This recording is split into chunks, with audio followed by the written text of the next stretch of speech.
summary from NBC. It says, quote, tens of thousands of mourners gathered in State Farm Stadium in Glendale, Arizona on Sunday afternoon.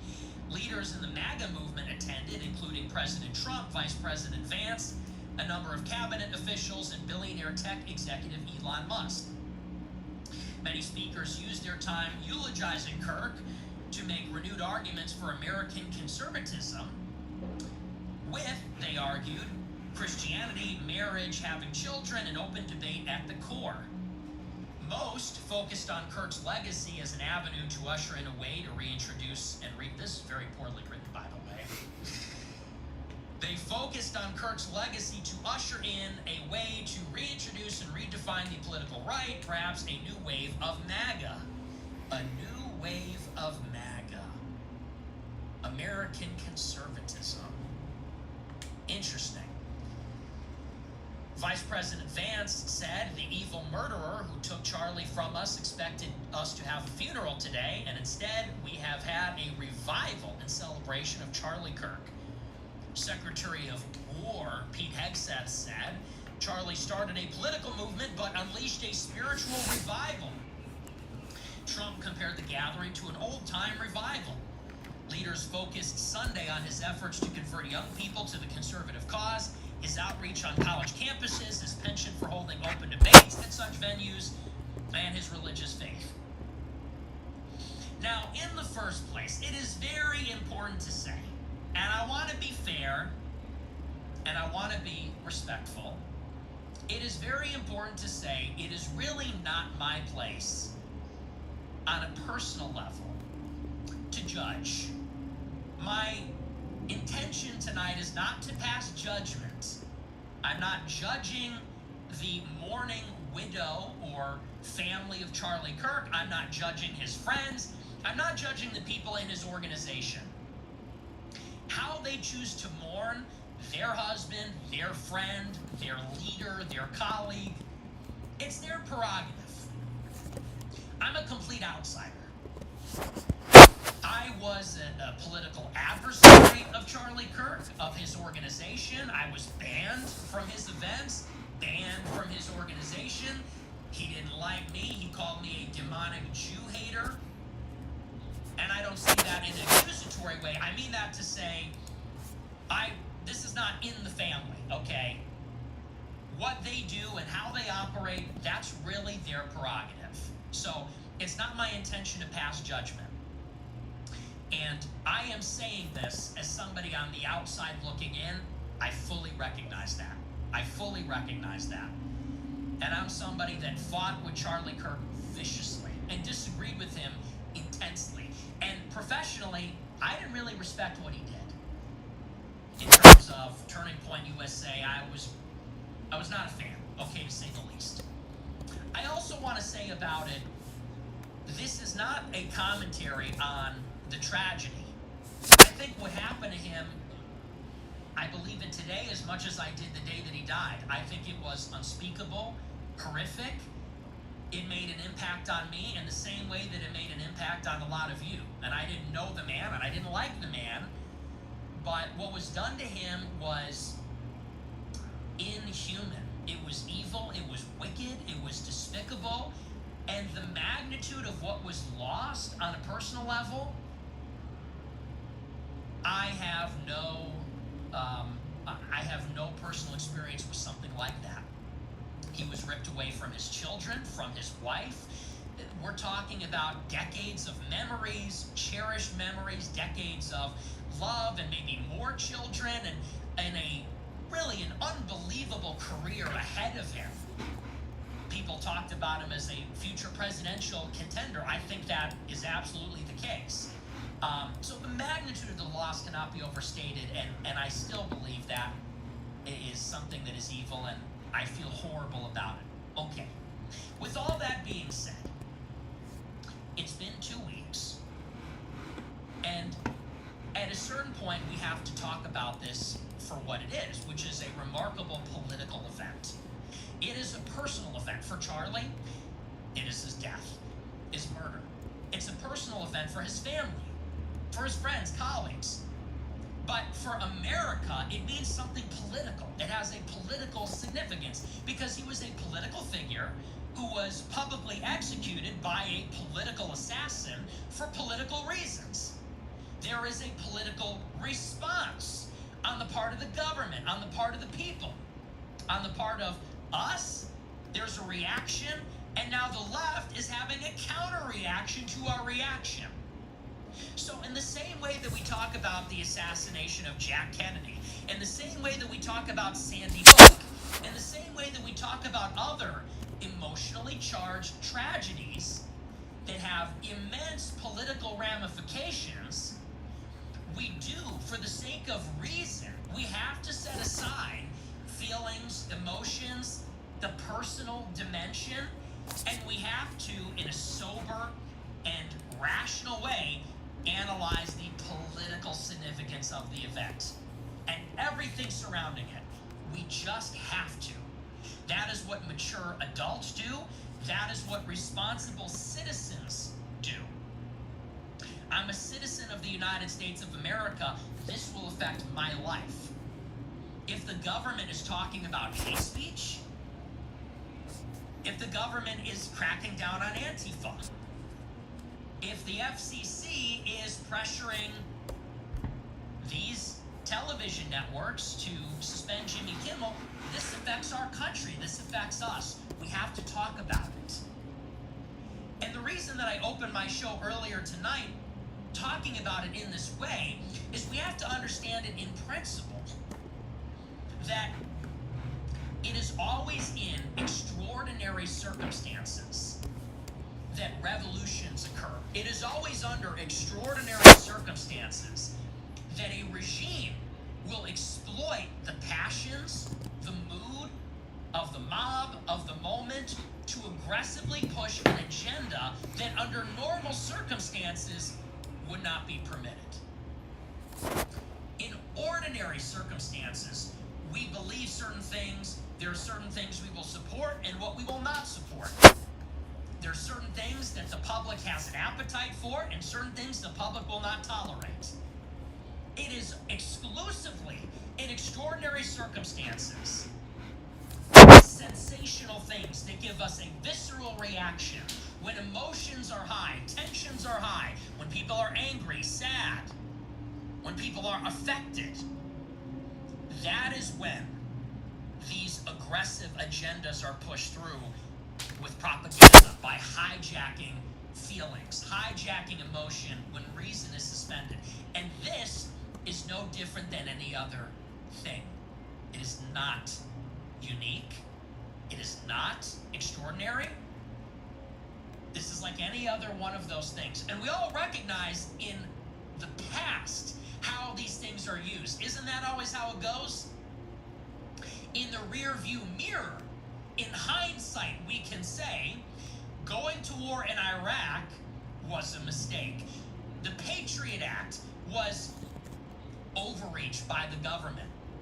It's only in retrospect can we say clearly that was a crisis that was either manufactured or capitalized upon, whatever you believe, in order to effect an aggressive government agenda. But it's in the moment when it's difficult to see.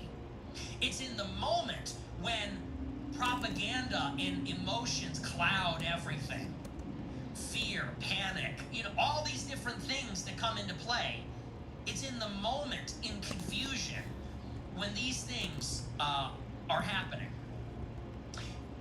And in order for us to prevent that kind of overreach or aggressive, tyrannical kind of thing, in order for us to prevent that in the future, we have to be mature and we have to look at it in the moment, not in the past.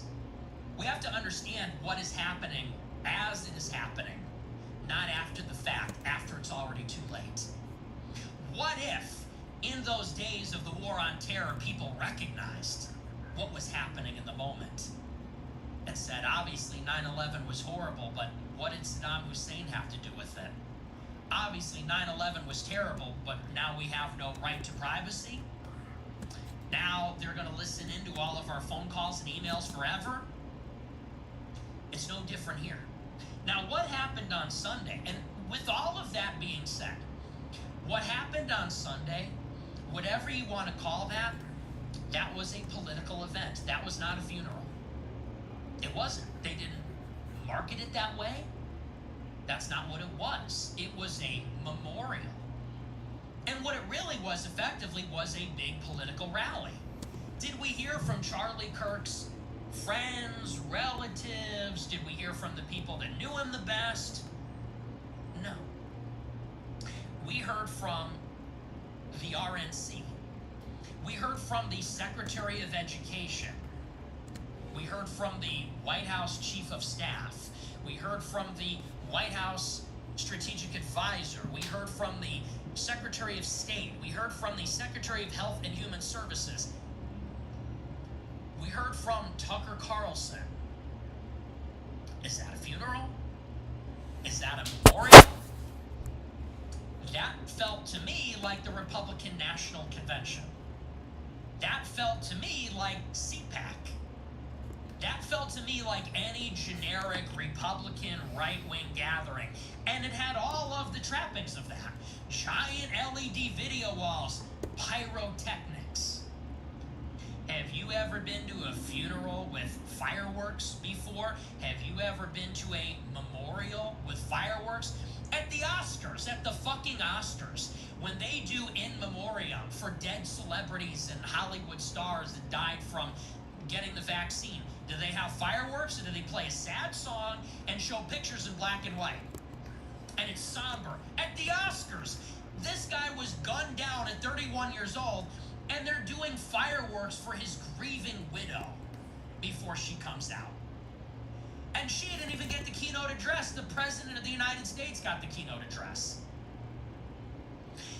These were some of the scenes. We saw merch tables. We saw the war room with headsets speaking on a panel like it was the Super Bowl. We saw a voter registration table, the pyrotechnics. We saw people laughing out loud, giddily. Donald Trump was dancing. He was giving a speech about how we cured autism because we banned Tylenol. That's the funeral? That's CPAC. That's the RNC. That's CPAC on top of the grave of Charlie Kirk is what it was.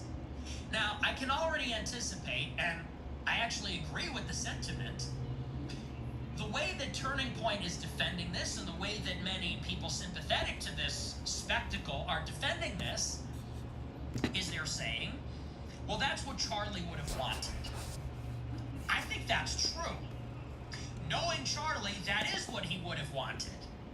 People say, who are you to say that his desires should not be respected? It's a good question. Who am I to say that? And other people say, well, they're advancing the cause that Charlie Kirk gave his life to. Ah. Now that's a statement that has a little more content. Well, if we can recognize that that's what it is, that's what it is.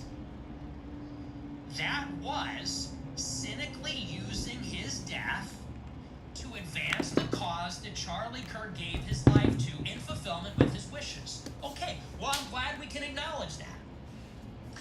What is the cause that Charlie Kirk gave his life to? The GOP. That's what it was.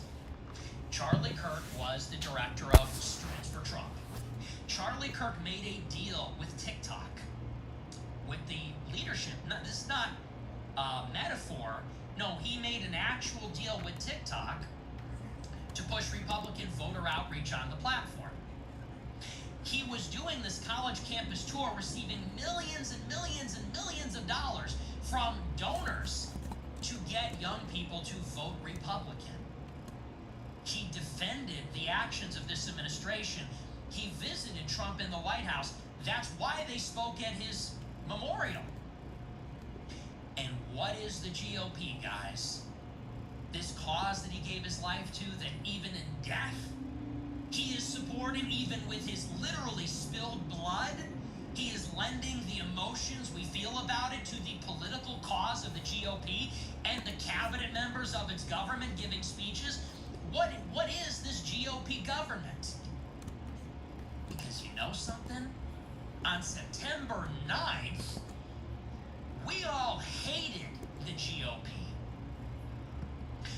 September 9th, 2025, the day before, some sicko shot this person for no reason. On September 9th, you want to know why we hated this government? Because this GOP buried the Epstein files. Buried and covered up the Epstein files, which they promised to deliver, but which they lied about and then actively covered up. And they've been engaged in an active cover-up for months. Every single member of the administration that spoke on Sunday was complicit in that. And Charlie Kirk defended that in July, a week after the DOJ put out the memo burying it. What else did this GOP regime give us? They bombed Iran. We all know that the Israel lobby and Jewish power brought Trump into the White House because they knew that Trump and the Republicans would offer less resistance to Israel's push to bring America into a war with Iran. That's why we're bombing them in June. That's why Trump is talking about bombing them still. That's why Trump let them bomb Qatar the day before Charlie Kirk was murdered. And it's endless like this. It's the same Republican government that promised mass deportations. They allocated $150 billion for mass deportations. Then the day that bill passed, they said, well, you're not going to be happy about this, but we're not deporting any illegal immigrants that have jobs. We're not going to deport any of the illegal migrant labor. Wasn't that sort of the whole point? So if the defense of this political spectacle is, well, this is the cause that Charlie Kirk gave his life to, he would have wanted it this way, well, then let's critique it as it was when he was alive, as it is now that he's dead, now that they're using the death. This was a blowout rally for the Republican government. They hosted nearly every member of the Republican government.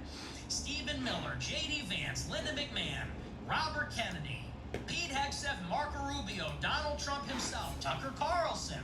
Yeah, it was. Elon Musk, who gave Trump asleep, $270 million to open up H-1B visas for the country and said we were racist if we opposed it.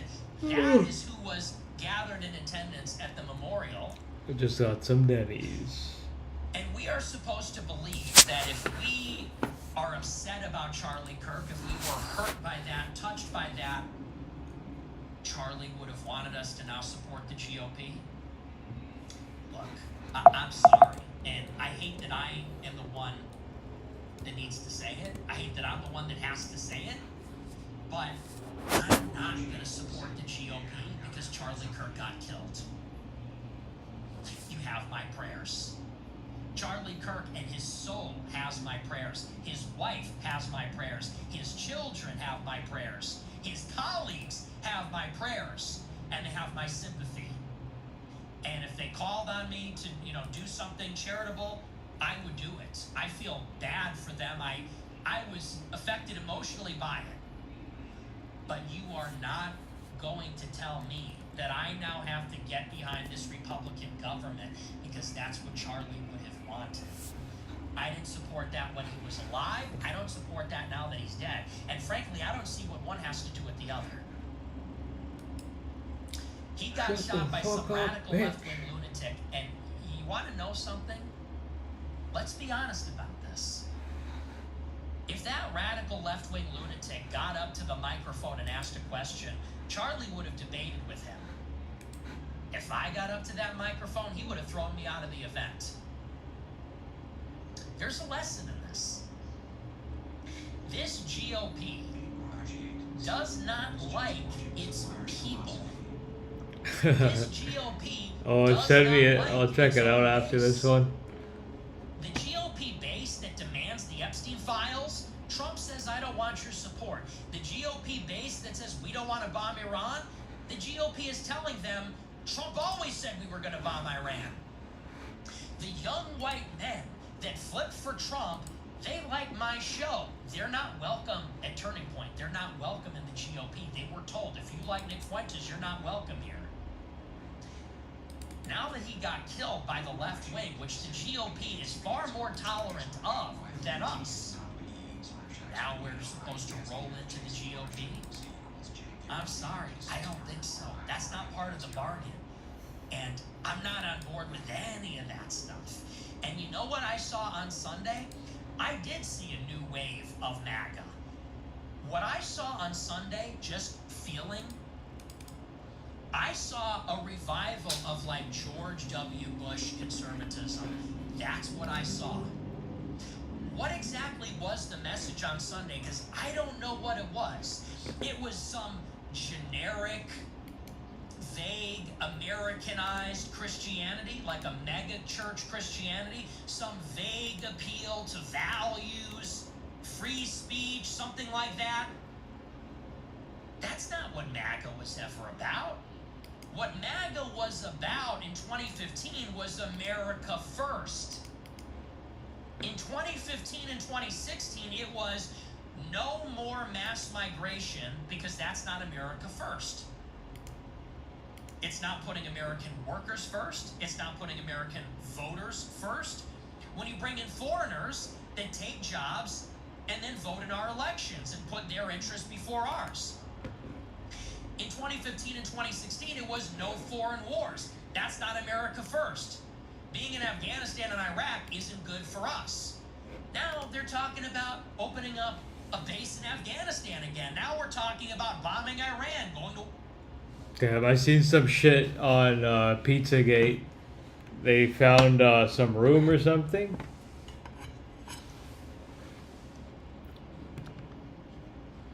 I'm just gonna get my food from the door.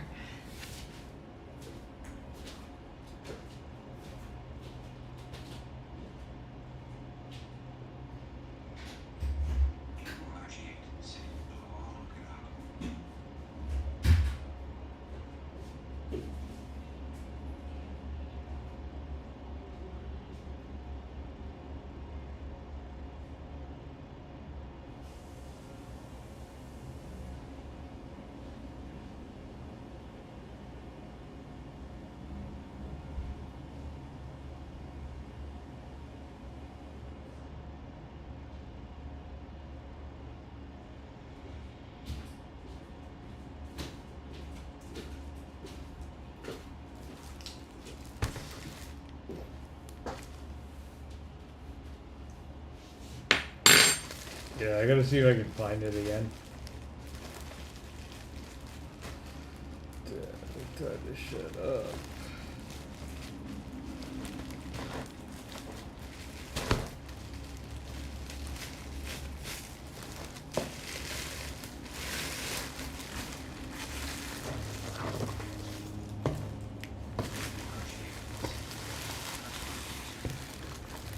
Nice. What'd you get?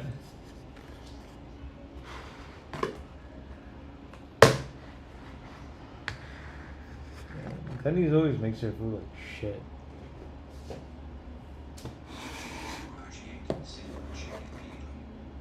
Nice.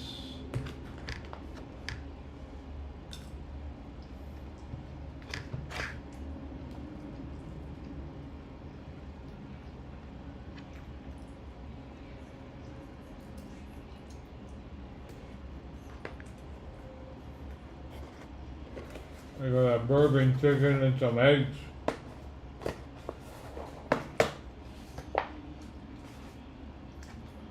Fuck yeah.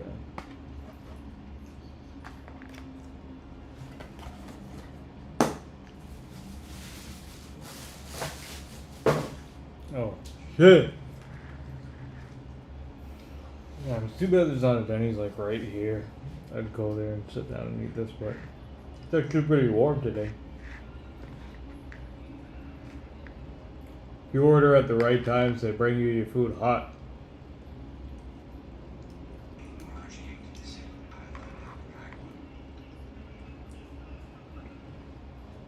Oh shit. Yeah, I gave mom some from by me. You guys gotta finish it because I have so much extra.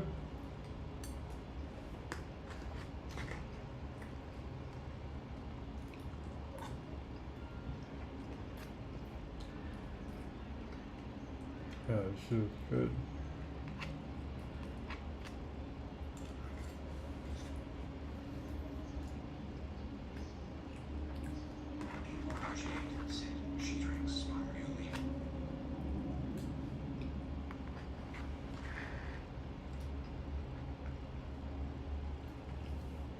Yeah, spirulina is good too.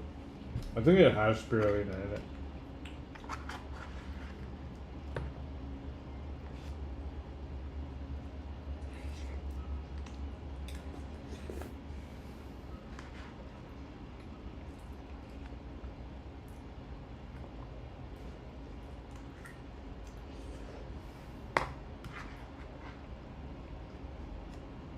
Yeah, we gotta get 4 eggs next time.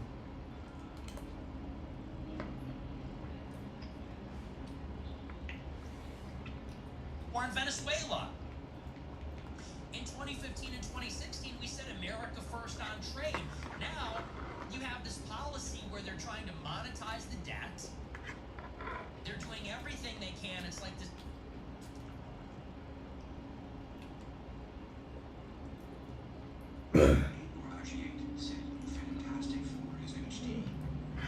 Shit. I'm gonna have to like convince myself to watch that. I feel like Pedro Pascal is just so gay.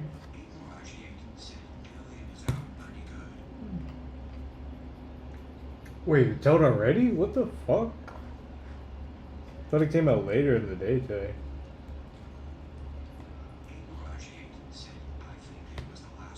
Oh shit.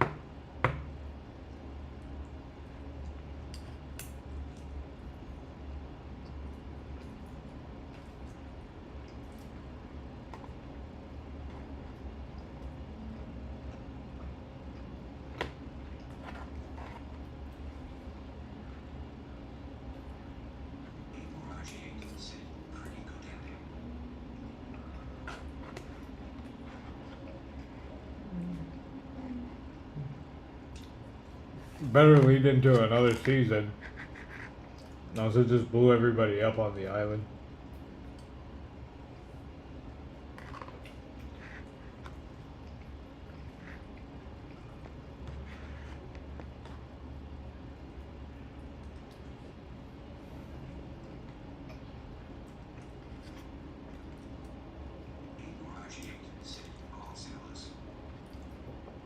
Yeah, there you go, nigger. Say less. Sure.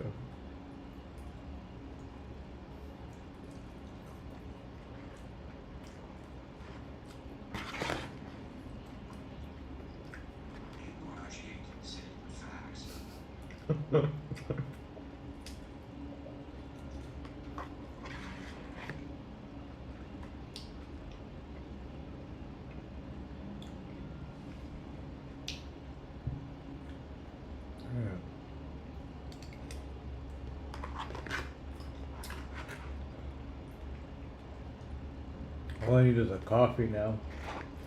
I'm set.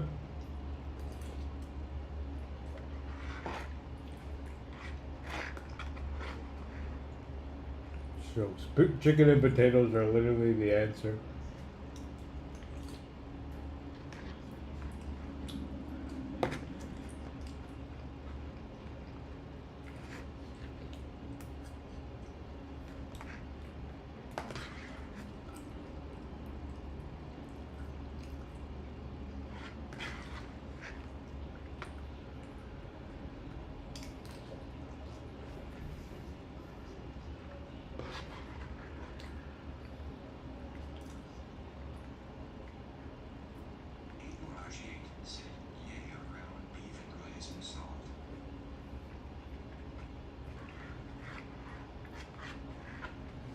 That sounds like it would be good, like even if it was dry.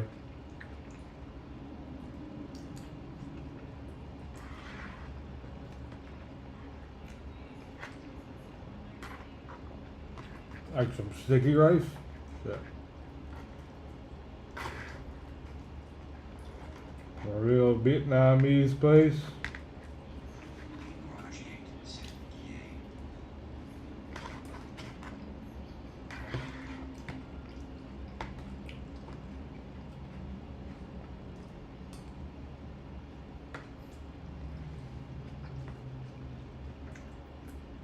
So fun.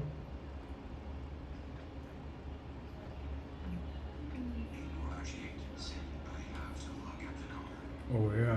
Fuck man, it's already Wednesday. Holy shit.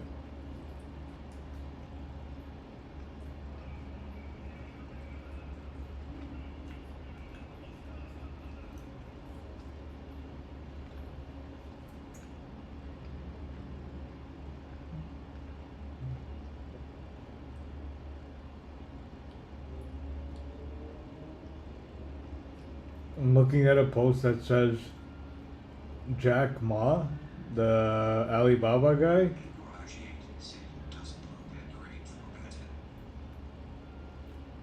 Yeah, I'll take a look at it in a second. It says Jack Ma bought 28,000 acres of U.S. wilderness and turned it into a wildlife sanctuary. What the fuck are they doing selling their land to the Chinese?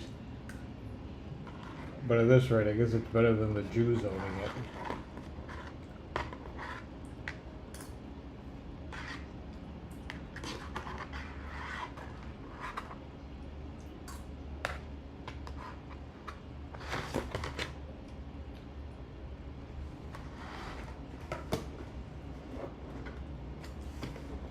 Dude, that was fucking crazy.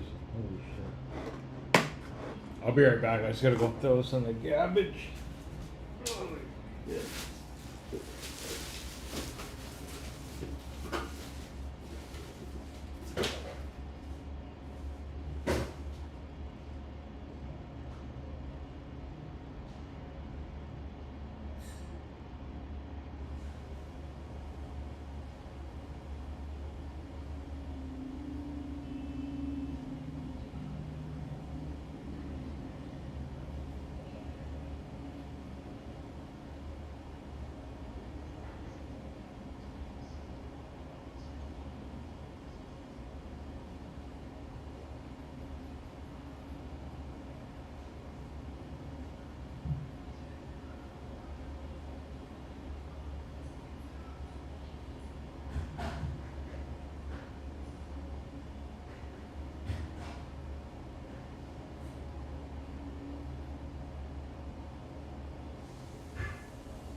White espresso with the cinnamon in it.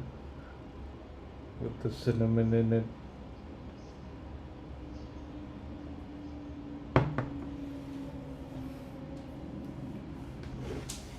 No, it's already 8:30. Fuck.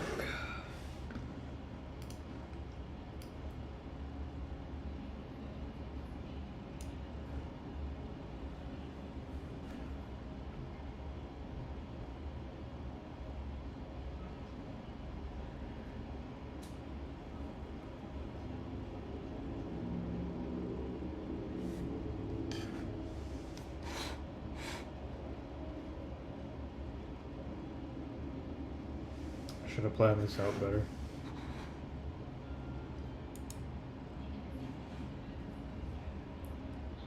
Gonna jump back on in a couple minutes again. Let me know if you want to run some COD. I just gotta respond to some shit for work now.